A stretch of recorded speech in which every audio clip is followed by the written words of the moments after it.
Hi friends, welcome to Kanaka Sarpangarai. இந்த வீடியோவில் நம்ம இந்த 200 டம்ளரால் 1 டம்ளர் தனியா போட்டுருக்கோம். தனியாவை வெறும் வானால் வறுத்துக்கலாம். என்ன பார்க்க போகிறோம்னா தனியா பொடி தான் பண்ண போகிறோம். சாதத்துலலாம் போட்டு கலந்துன்னு சாப்பிடுவோம் இல்லையா, அந்த மாதிரி பொடி தான் பண்ண போகிறோம். அதுக்கு இப்போ அந்த டம்ளரால் 1 டம்ளர் மெஷரிங் கப்பு இதால் 200 ml போட்டிருக்கு. இதால் 1 கப்பு எடுத்துட்டுருக்கேன். அதை வெறும் வானால் போட்டு நல்லா ட்ரை ரோஸ்ட் பண்ணிக்கலாம். போட்டுன்ட்டு இதை மீதி சாமான்லாம் போட்டு வறுத்துட்டு எப்படி பண்ணுறதுன்னு பார்க்கலாம். இது சுட சுட சாதத்தில் நல்லெண்ணெய் குத்தின்னு சாப்பிட்டோம்னா சூப்பராக இருக்கும்.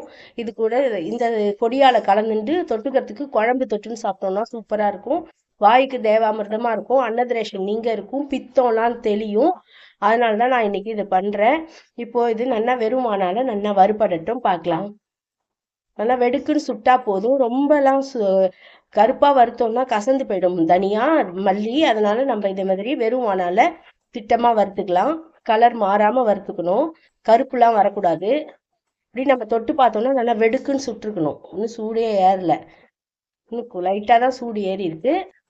நல்லா சுடட்டும். இது இப்போ நல்லா வாசனை வர அளவுக்கு நல்லா வறுபட்டு இந்த அளவுக்கு வறுபட்டா போதும். ரொம்ப கருப்பாலாம் ஆக வேண்டாம்.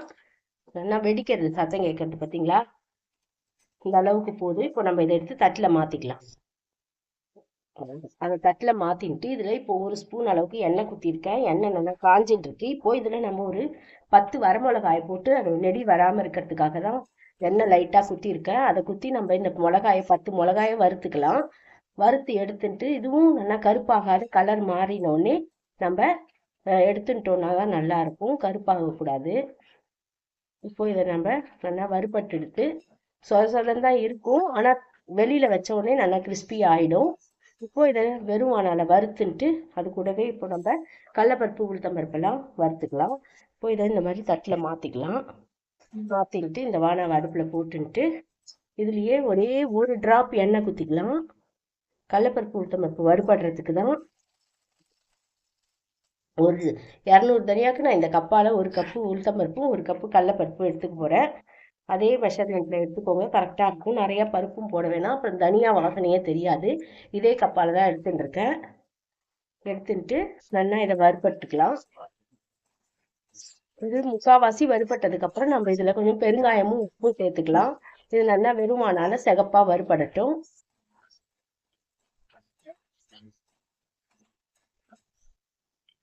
இந்த அளவுக்கு கடலைப்பருப்பும் உளுத்தம்பருப்பும் செவந்த உடனே இந்த பொடிக்கு தேவையான அளவுக்கு உப்பை சேர்த்துக்கலாம்.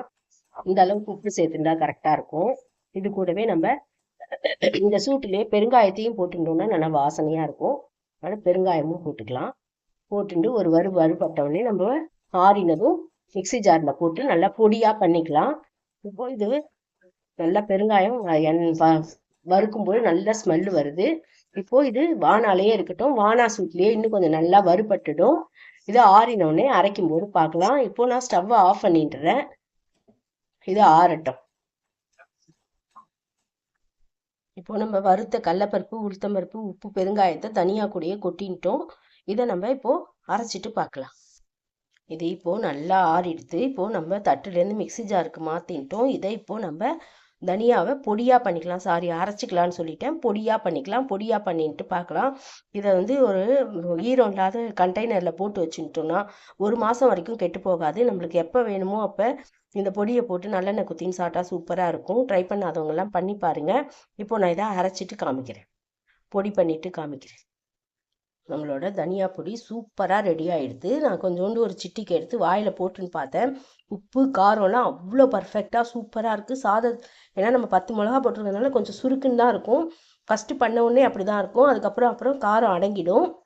நம்ம சாதத்தில் போட்டு கலந்துன்னு சாப்பிட்டோம்னா சூப்பராக இருக்கும். நீங்கள் இந்த மாதிரி ட்ரை பண்ணி பாருங்கள். எப்படி இருக்குன்னு கமெண்ட் சொல்லுங்கள். தேங்க்ஸ் ஃபார் வாட்சிங். Bye friends.